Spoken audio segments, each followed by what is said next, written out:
아브라함이 바랄 수 없는 중에 바라고 믿었으니 이는 내 후손이 이같으리라 하신 말씀대로 많은 민족의 조상이 되게 하려 하심이라.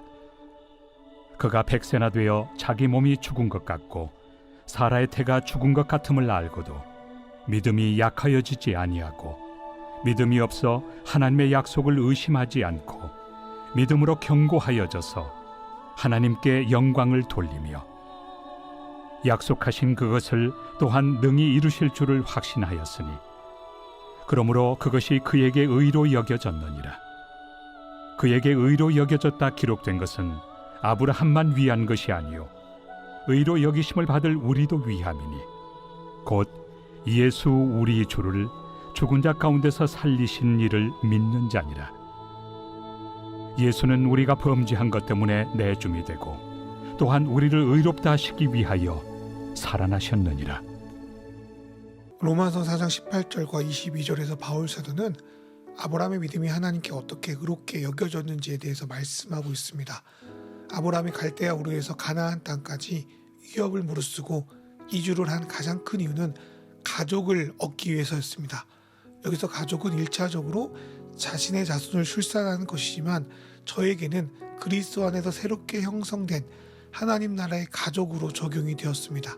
하나님은 아브라함을 통해서 창조주이신 하나님 아버지를 배신하고 형제가 형제를 노예로 삼거나 죽이는 이 세상 속에서 타락전 하나님 아버지의 온전한 통치가 다시 드러나는 새로운 가족 공동체를 만드시려고 계획하셨습니다.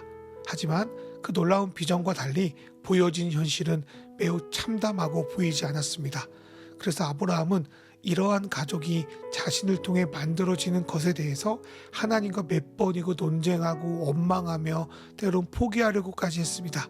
어떨 때는 종으로 있는 엘리에셀에게 상속권을 다 넘기겠다고 불평할 때도 있었습니다.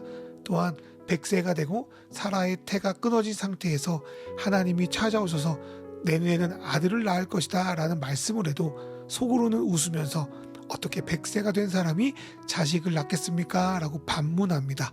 그리고 이어서 하나님께 이미 하갈이 낳은 아들 이스마엘이나 잘 봐달라는 부탁까지 하는 것이 이 믿음 없는 아브라함입니다.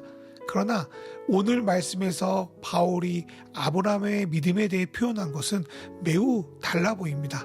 바울은 아브라함이 강철 같은 믿음으로 100세가 되어 몸이 죽은 것 같아도 믿음이 약해지지 않았다. 하나님의 약속을 의심하지 않고 그분이 약속하신 것을 능히 이룰 것을 확신했다 라고 19절에서 21절까지 연이어서 말씀하고 있습니다. 바울은 자신의 조상 아브라함을 미화시키고 있는 것일까요? 로마 성도들이 아브라함에 대해서 잘 모를 것 같아 그렇게 말한 걸까요? 왜 바울은 아브라함의 믿음에 대해서 이렇게 높은 평가를 내리고 있는 걸까요? 창세기에 보면 아브라함의 믿음은 매우 연약했습니다. 그러나 연약한 아브라함의 믿음이 하나님의 약속하신 것을 끊어낼 수는 없습니다. 아브라함의 믿음은 연약하지만 갈대아 우르에서 아브라함을 불러 이 세상을 다시 회복시키려는 하나님의 신실하심이 매우 강력합니다. 아브라함이 끊임없는 불안과 의심 속에서 믿음을 잃지 않는 이유는 하나님의 확신입니다. 자신을 향한 하나님의 굳건한 확신, 믿음에 기대어 아브라함의 믿음도 경달아서 견고해지게 된 것입니다. 예를 들어서 종이 자체는 힘이 없습니다.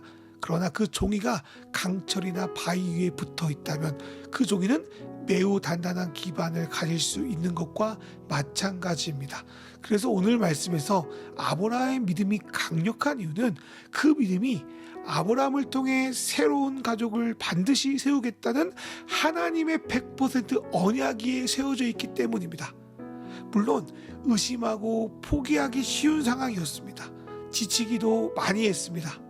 그러나 자신의 삶을 인도하시며 끝까지 확신을 가지고 이루겠다는 그 하나님의 믿음을 보며 아브라함 역시 믿음의 확신을 가지고 걸어갈 수 있었습니다.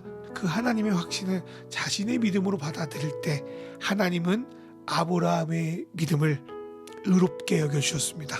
물론 처음에는 하나님의 신실함에 비해 아브라함의 믿음은 매우 미약했습니다. 그러나 하나님은 아브라함과 맺은 그 구원의 언약을 의로 여겨줬습니다. 그리고 그렇게 의롭게 여겨주시는 믿음과 구원의 여정 속에 맺어간 하나님의 그 관계 속에서 아브라함은 하나님이 아브라함을 바라보는 신실한 만큼이나 하나님을 향한 아브라함의 믿음도 함께 자라납니다.